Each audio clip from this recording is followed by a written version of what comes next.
Salutare tuturor! Așa pe repede înainte, pentru că nu am foarte mult timp la dispoziție, o să fac un unboxing la acest fierăstrău pendular de la Bosch. Mai încolo eu o să-l desfac acum doar și o să-i fac prezentarea într-un videoclip ulterior pe care probabil că o să-l lipesc tot cu acesta. Am fost aseară la Dedeman și l-am achiziționat. O să vă și spun cât am dat pe el. Am nevoie să tai aceste șipi să fie mai ușor și ulterior să merg acolo unde v-am arătat în celălalt clip. Va trebui să tai ușile pentru acest coteț. În acele locuri care deja sunt semnate vor veni ușile și pentru această operațiune o să folosesc acel fierăstrău pendular. O să văd cum o să meargă treaba și o să filmez mai multe chestii și de pe timpul activităților. Bun, până data viitoare, salutări tuturor!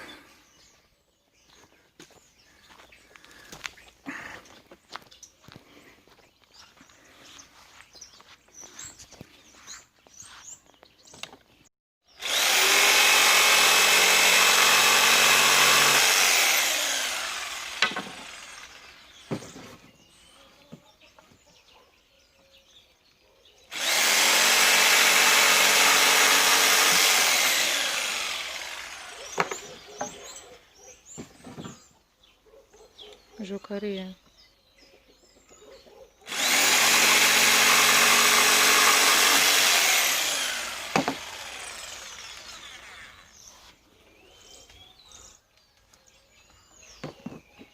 Sal.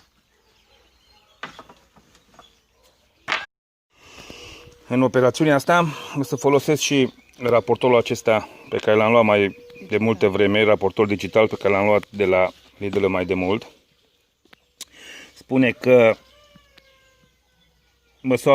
măsurarea exactă a unghiurilor în grade, cu buton de blocare pentru transferul facil, afișarea valorilor măsurate cu ajutorul ecranului, punct 0 reglabil în orice poziție, include și tocul stabil și câteva instrucțiuni de utilizare și a venit inclusiv cu baterie. Eu o să-l montez și o să încep să lucru cu el și o să vedem activitățile de la fața locului.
Are o tăietură destul de finuță, nu e mai lucru. Curată.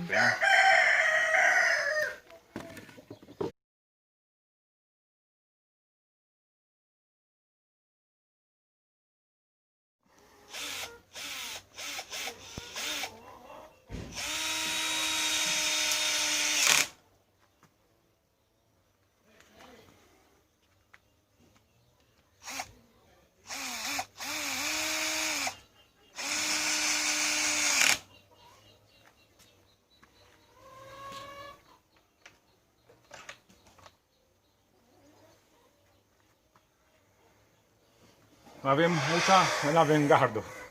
Încă. Cam atât. Bun. Un mâner aici.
Îți iubesc ăsta.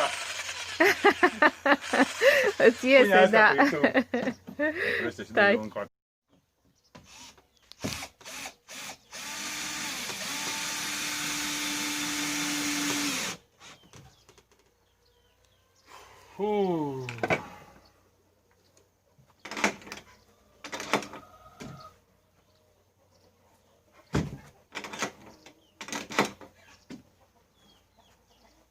Bun, hai să vă povestesc. Salutare tuturor! Ce am reușit să finalizăm, să facem azi. Acoperișul e gata de săptămâna trecută, dar vorbim chiar de azi. Am făcut cele 3 uși. O să facem data viitoare scările să urce găinușele pe scări direct. Ne-am pregătit deja locurile în care să punem stinghiile, 3 rânduri de stinghii pe care se așeze. Spațiu suficient aici pentru câte păsări avem noi. O să mai închid acolo partea aia și am cam terminat cu zona asta. O să o eliberez de lemne și de alte chestii. Zidul ăsta va fi reparat anul viitor pentru că anul ăsta avem alte proiecte. Toate lemnele să trebuiască să le tai de aici. Domnul Drăgan Constantin mi-a zis că mă ajută, dacă l-ajut și eu pe dânsul, glumesc. Nu sunt făcute de așa, n-am dat banii la nimeni, le-am făcut eu așa cum m-am priceput. Și am zis că am folosit Bosch-ul, filetanta asta de la Henhel, evident multe hoșuruburi, nivela,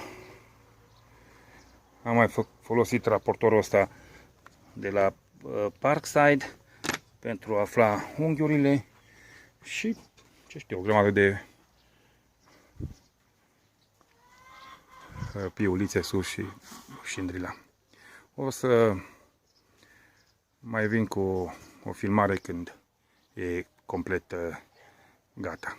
Când va fi complet gata, să aduc un finale ca și stagiul final al acestei activități.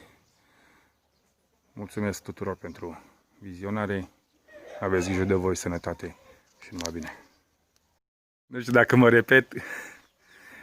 Am zis că am făcut cele 3 uși pentru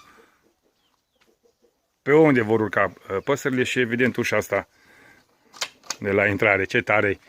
Am făcut ușa de la intrare și putem intra și pe partea cealaltă. Știi ce n-am prevăzut aici? Cum se închide ea dacă noi suntem înăuntru. Dar nu cred că e cazul. Asta e cea mai reușită ușă pe care am făcut-o până acum. Evident că am avut ajutor. Am găsit unghiurile perfecte, am găsit 45-90 de grade și tot ce mai trebuia din geometria asta. Ok, sănătate tuturor!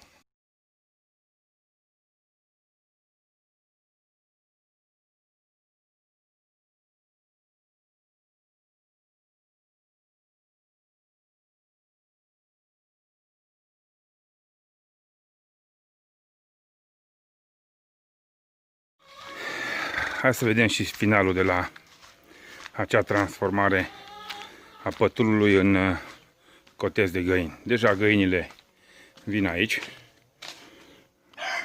Le tot dau mâncare pe platforma asta de beton, unde au fost porcii și ele vin.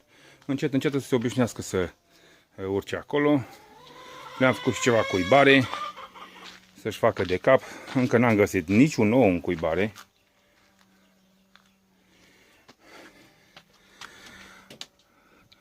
Ăsta e dormitorul lor, casonieră. Stau în pomi, deci fie iarnă, fie vară ele stau în pomi. Cum am făcut astea? Ușile le-ați văzut data trecută, când le-am făcut, e foarte mișto, se închid, n-am nicio treabă cu ele. Prima dată să vină găinile aici. Și am făcut câte 3 sertare pentru fiecare compartiment din astea. Prinde sertar, scot afară, răzui, găinațul, le introduc înapoi. Ca să-mi fie cât mai ușor. Nu știu ce, dar ceea ce am făcut cu mânuța mea, să nu... Am avut și un sprijin, de cei din familie, evident. Să nu plătesc pe cineva ca să facă ce? Ce am făcut eu?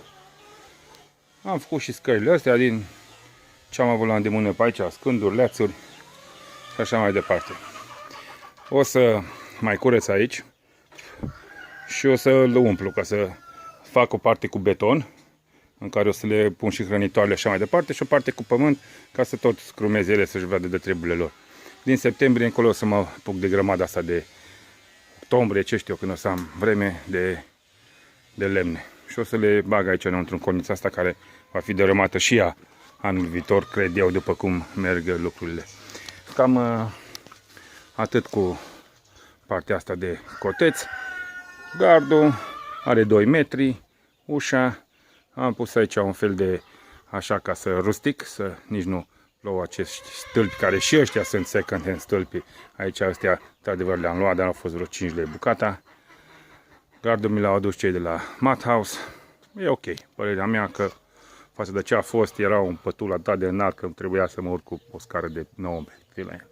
Acum e mult mai simplu și pentru găini. Văd că se obișnuiesc și ele aici. Bun, ne vedem și ne auzim data viitoare. Aveți grijă de voi, sănătate și numai bine tuturor. Mulțumesc pentru vizionare.